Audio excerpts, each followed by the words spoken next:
Didn't let me try to kill you once. This is the show. This is it. They didn't try to deafen us, they tried to kill us.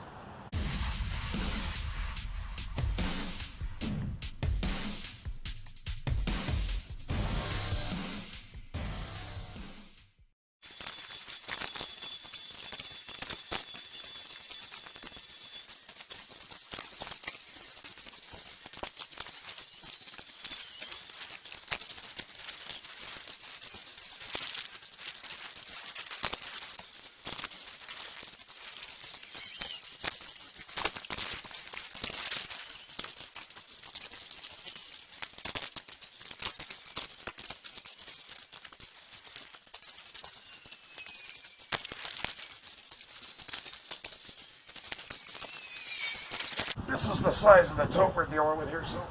And well, we've kind of cracked the surface. Sit tight. Alright, so this is Warlock. Most people know this woman here that liked metal, that's Doro Pesh. This was her band before she went solo. This was, I think, their last tour of America, Triumph and Agony in 1989. I went with singer Jerry Ramone to see that up at the Ramsey nightclub, I think. But, matter of fact, I just saw things somebody posted today. She did some sort of drive-in concert over in Germany, and they were putting up pictures and stuff of it.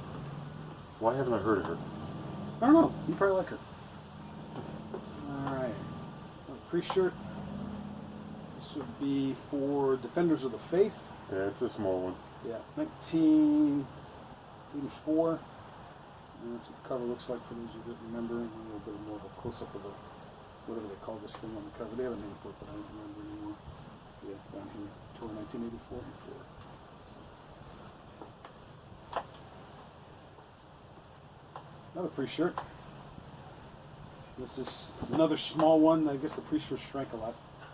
This was the tour before. This was Screaming for Vengeance, which is kind of probably one of their biggest albums, if not the biggest album, with the overplayed song "You Got Another Thing Coming" on it. So there's that.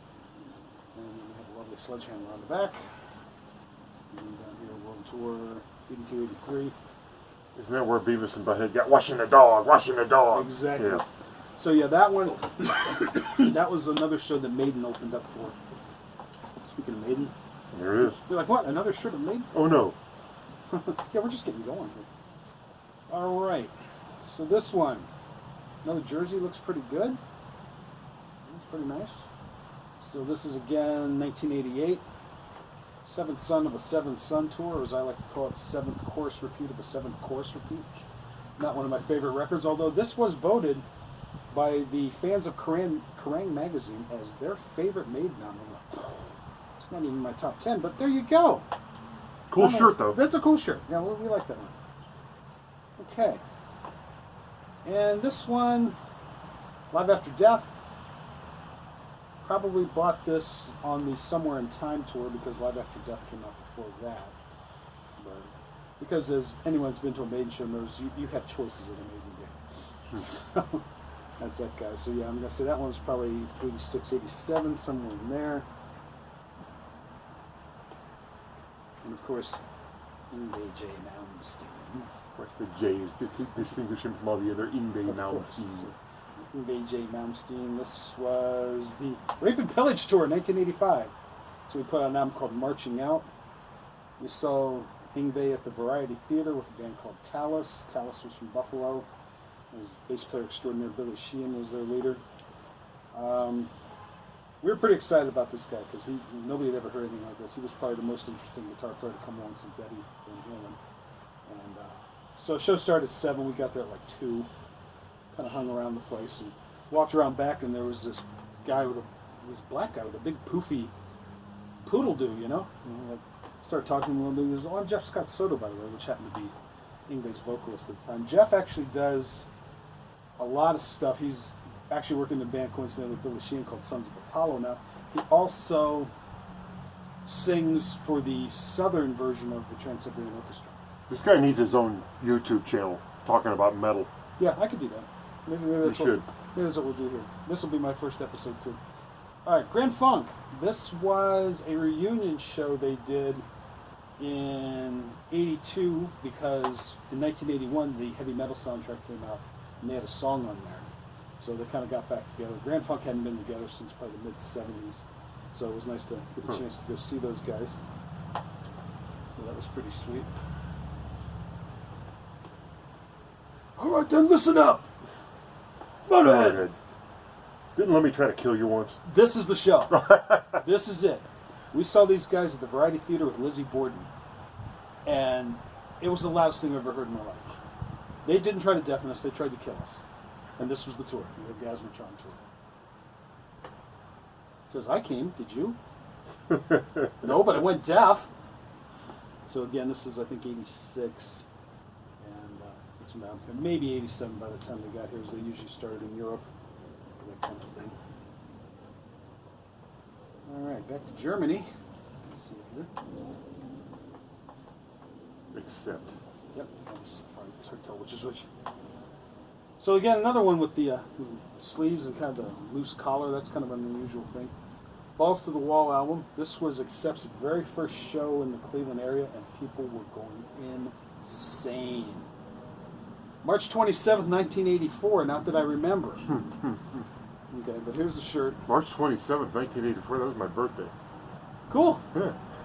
So if you go on YouTube and look up Accept Cleveland 1984, the entire show's on there because they recorded it for King Biscuit Flower Hour, but they never put it out on a CD.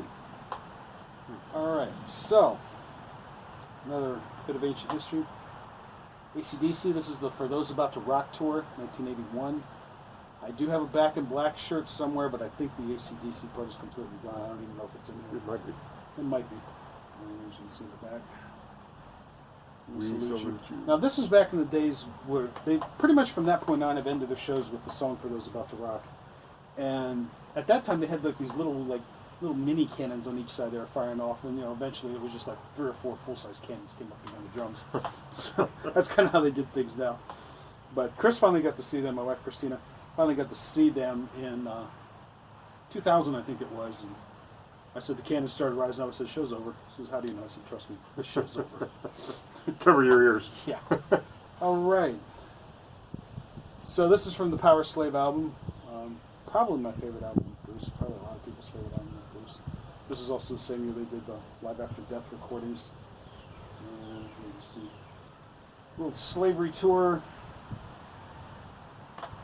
84 to 85. I think a buddy of mine has a shirt that says 84 to 86 because they toured that freaking long for that. So they were out there for quite a while. All right, this is. It says Van Halen, but it's really Van Hagar. This was at the Akron Rubber Bowl. They were the headliners. I think they called it the Monsters of Rock. And Van Halen kicks ass, by the way. It was them, Scorpions, Dokken, Metallica. Metallica actually played before Dokken. They hadn't quite hit yet. And a band called Kingdom Come. Their bass player was actually from Ravenna, but they sounded oddly like Led Zeppelin. A weird portion of the history of Black Sabbath. The Born Again tour. I wanted to see this because at that point their singer was former Deep Purple singer Ian Gillan. And this didn't last long because the next year Ian Gillan did rejoin Deep Purple. But he did one tour with Black Sabbath. And this is the shirt from it. It comes up at Public Hall. This is where the Stonehenge thing from Spinal Tap comes from. Are we going to play Stonehenge? No, we're not going to play Stonehenge. So here's what happened. They went the opposite direction with Spinal Tap. They made them small. These guys wanted 18 feet high Stonehenges on the stage, and they were made 18 meters high. Oh, that would be... So they couldn't use them at most places. Yeah, I mean, that's like, somewhere between 55 and 60 feet, I think. How the hell did they hold that around? Tony Iommi, I heard him say one time, or I read in his book, that they literally just left it on the loading dock in L.A. and so somebody in their backyard may have 50-foot high Stonehenges. I don't know. Another Appetite for Destruction shirt. This one is a little tamer than the last one, but graphics are good. So that's skeleton versions of the original guys. And then just the Appetite for Destruction thing on the back. Probably bought that at the same show, so I imagine that was probably 88. I mean, I did see them again in 91, but by then you know, they had keyboard players and background singers, like 10 people on stage. What the hell is this? All right, another good one. This is also from Peace of Mind. And this is from 1983, the World Peace Tour, P-I-E-C-E. And The Beast on the Run. So actually, Eddie escaped from his front cover there where he's in shackles in a padded room. Scorpions. Is that the Love at First Sting? It is in fact Love at First Sting. I recognize that. And then I think I must have had that album. That was the tour from '84. Yep, I probably had that album. I probably wore that cassette tape out in my car. Alright, Saxon. Heavy Metal Thunder, 1982. This was at the Cleveland Agora. Probably the first time we got to see Saxon in this country. Pretty freaking awesome. This is actually the cover of their first album for some reason. Looks like the Hulk on there almost. Kinda. So the Heavy Metal Thunder Tour. 1982, Part 2. And of course back to Maiden, another jersey. This one's kind of cool because it's got the red sleeves. Again, Peace of Mind. 1983. This one, like I said, the jerseys seem to hold up really well. That one looks pretty good. And like I say, the threads all in place and all that kind of thing. And then on the back, we're serving up some brain. Ugh. So the World Peace Tour 1983. Yeah, I think we're going to pause for a second. Okay.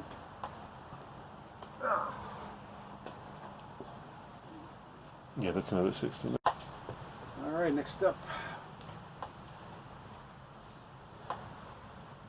Worcester Cult. This is actually one of their earlier albums, but this shirt came from a tour they did with Black Sabbath, appropriately called the Black and Blue Tour.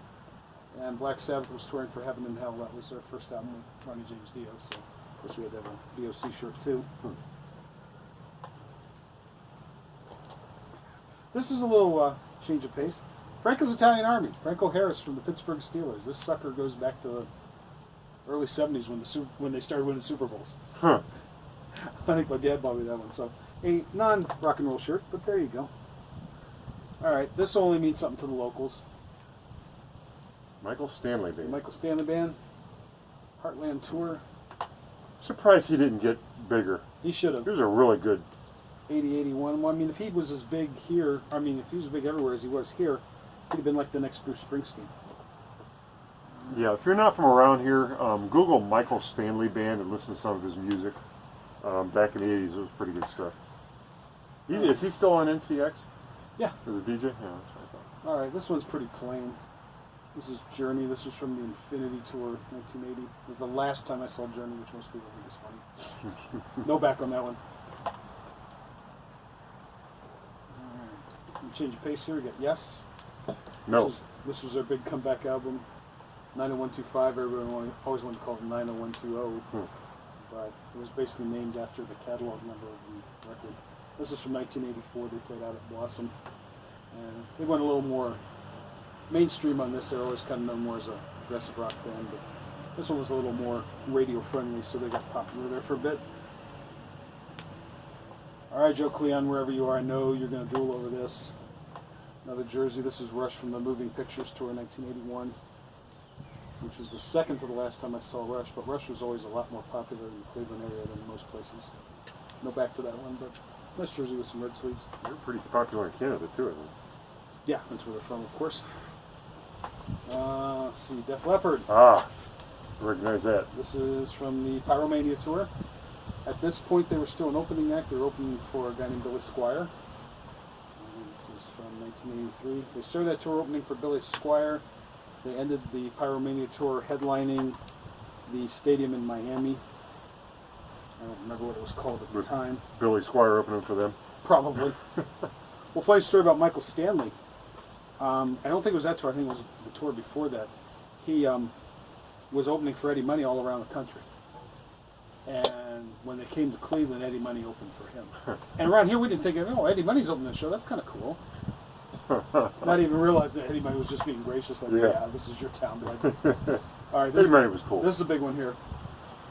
Ozzy Osbourne, The Blizzard of Oz. This is Ozzy's very first tour of America as a solo guy. My first time to see Randy Rhoads, and the opening band was Motorhead, so my first time to get to see Lemmy as well. 81. So that was, it was May of '81. And then, like I said, saw him again in January of '82, and then Randy was gone. But that's a good one there, and it looks like it's in pretty good shape. Speaking of Dio and Sabbath, the Mob Rules. Okay, a little something going on here. Probably blood. Probably. That makes sense. Mob Rules tour. So again, their second tour with Ronnie. And we'll see if any of that stuff comes out. I don't know. Might not be for sale. Queen. This is from the Game 1980 tour. Go back on that one. Simple shirt, but kind of cool. That was actually the last time I saw Queen as well. We didn't go see him in '82 because Billy Squire was the opening band, and the tickets were $12.50, so they were just entirely too expensive. Way too much. Okay. This shirt is kind of beat down a little bit. This is a stick shirt, but it's from 1978. This was the Pieces of 8 tour. So yeah, this one's kind of hurting, but again, it's 42 years old, so we'll give it a little bit of a Yeah, who isn't 42 years old and at least hurting some? All right. This is a goofy shirt here. This is just something I probably got again at Myrtle Beach. So just Kiss shirt, no big deal. Surprisingly, I don't have a lot of Kiss shirts, but I do have tour books from '76, the '77, '78 tour, and then from '79. There's a Quonset Hut shirt. Funny. It was a local store. And for those of you in the Bloom County, you got a Bill the Cat shirt. So there's a few things in here that are Yeah, a couple of not non-concert music teams. related. And here's another one. It's a Mickey Mouse. A little sweatshirt of Mickey Mouse. Mickey Mouse. Mickey Mouse. Mickey Mantle. Mickey Way. Mickey Wood. So we're getting into Judges some of the take funky ones that. now. Yeah, another transfer shirt, Peter Criss. So a little pause for the cars. I mean, we must be getting into the lower level of things. I see a shirt that this guy's going to get here in a minute. Another Mickey Mouse one. Should I just toss it straight over?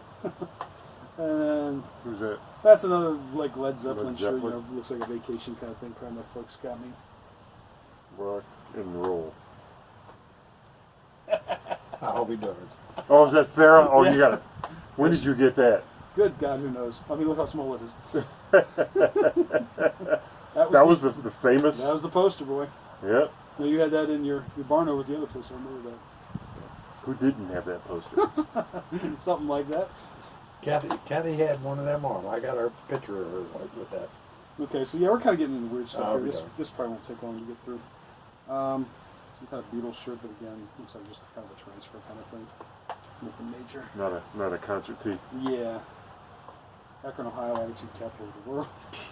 Okay. I'm sure why I kept some of these, to be honest, now that we're getting down in here. Yeah, somebody might be interested in that. Yeah, see if we got any other good ones.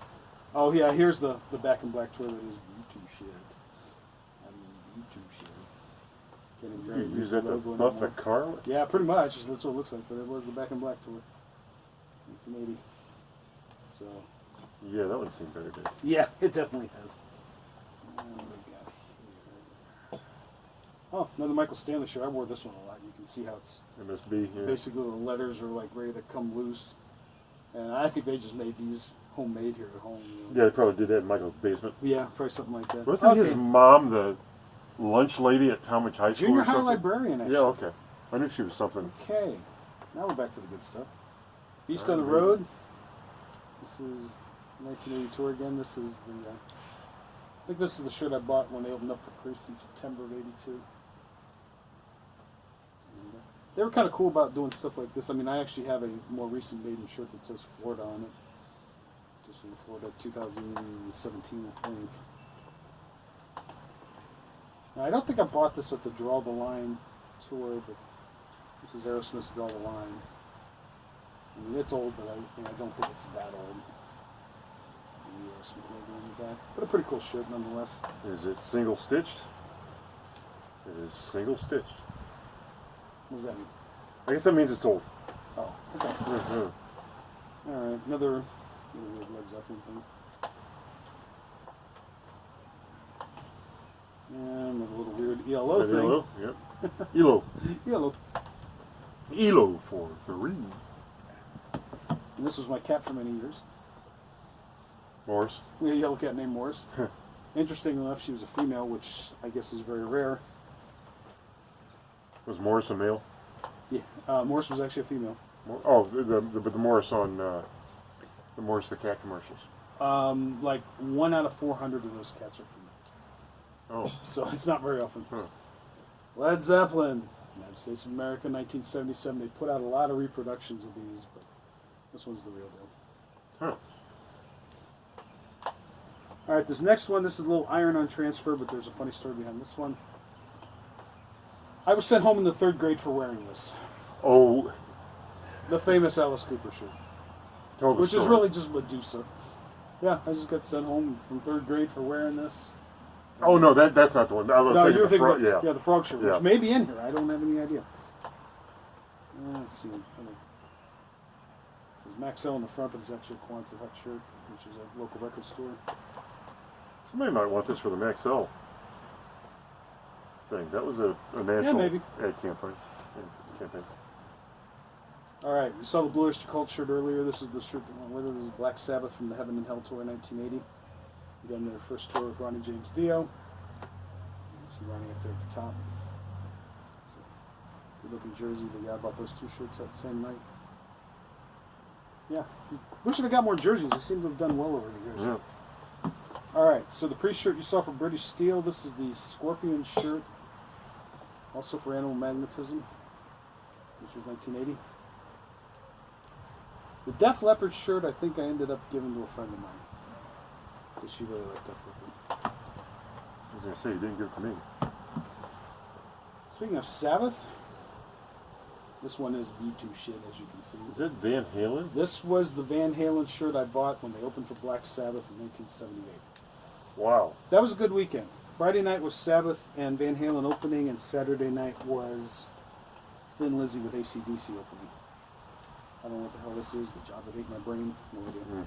Moving on. Oh, I Okay, know what here's that another is. one for the locals. Oh. 101 FM. Yeah, 101. So you can tell it's been a while. And there was an ad for Blossom in concert with nature. 101 FM. How long has it been since it was 10? It's 100.7 now. Yeah. So, yeah, for the locals, they might enjoy that one. Let's see. This is where I went to college.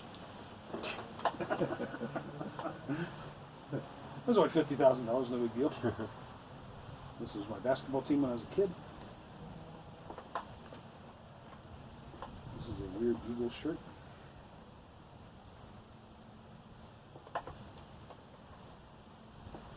I'm still looking for the frog shirt. It might be in here, I don't know. This was just something we got from WO&E. It was for a band called Blue Murder. Blue Murder was actually John Sykes from Thin Lizzy and Whitesnake.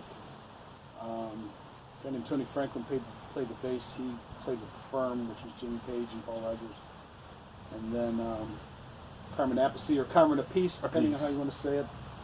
A guy you have some relationship with. I guess he and my sister were roommates for a few years. I actually called my sister one day and he answered the phone. Yeah, you said, "You're getting Carmen Appice?" I'm like, yeah. Played with like everybody on the sun. But the interesting thing about that one, this was a show at the Agora, and they came out and started playing, and the power went off. And so they went back off, they fixed it, they came back on, power went off a second time. Came back on the third time, they got through the first song, they started relaxing, the power went off again. John Sykes was standing in front of me, he looks down at me, I looked up at him, I said, so what's next? Air traffic control noise is going to come through the PA, which is a Spinal Tap reference, and he laughed. And this is an ancient one too. Jay Giles Band. Jay Giles Band. These guys, this was April 12, 1980, not that I remember. It was one hell of a show. They did their regular set, came back and did 7 encores. Unbelievable. This was one of the first satellite stations around. This was all metal. C-Rock. The motto was, if it's too loud, you're too old. So I was around for a couple of years. Yeah, a couple of years. Before it offended everybody. Yeah. So yeah, we're getting down to the nitty and the gritty here. Here's Queen from the Night at the Opera. This might be my oldest shirt. Might have been a bike ride to the Coliseum shirt. Might have been. Never build a cat shirt for some reason. There's a cat on there. Yeah, I think the Pickets are starting to mighty thing. This one I don't think is an official shirt. Peace of mind to her, so yeah. I wouldn't put too much prudence in that one. Same with this. Some Guns N' Roses shirt. again, probably wasn't anything real official. And of course, you had to have your Die Yuppie Scum shirt. And I don't know what. I don't know what the hell was going on. I don't know who thought. You like that one? It's yours. I love this shirt. So I say, it's yours. Take it home, wash I it. gotta keep that. That's thank you. I gotta keep that for me. I don't know who the hell thought I liked Bill the Cat so well, but there it is again. Another one. Yeah. And let's get down to it now. Where the hell is Akron, Ohio? Used to be the rubber capital of the world. It was at one time. This was a band, this was an offshoot of the Michael Stanley band called Breathless. This was Joe Nicasi's band. As you can see, this shirt has had it. Yeah. Can't even believe I kept it. But, well. I think we are to the bottom, believe it or That's not. the last one. This is a hard rock shirt from Chicago. So neat. We pretty much hit all the All right. So stuff there. before I shut that off, tell the frog shirt story. Oh, surprisingly, the frog shirt was not in here, but my dad had a T-shirt that had a little frog sitting at a desk, and he looked pissed off, and the shirt says, "I'm so happy I could just shit." So I was in high school, and I had a assistant principal who didn't particularly care for me much. Wasn't he doing this too? He might have been. Yeah, I think he was. Yeah, I'd have to see it to believe it, but so they had Spirit Week, you know, where you do something each day. I always wore rock shirts to school, and this smart-ass principal says to me, he says, "Well, Thursday's T-shirt day. I'd like to see you get out of that." You know, thinking I'd probably wear like a collared shirt or something. Like, I don't know. So Wednesday night I said to my dad, I said, "Can I borrow your frog shirt?" And he goes, "Yeah, sure." I come to school with this shirt on. She said, "Oh, no. You got to turn that inside out or go home or take it off." I said, "No, I don't think so." And she says, "Well, I'm going to call your parents." I said, "Yeah, you do that." My dad worked in the rubber shops at night, so he was probably sleeping at the time. And she calls the house. "What?" "Mr. Collins, yeah." "This is Miss Kaufman from Tallmadge High School. Do you know what your son has on today?" "Yeah, he's got my frog T-shirt on." "Why?" "My frog T-shirt." My frog T-shirt. End of conversation. Click.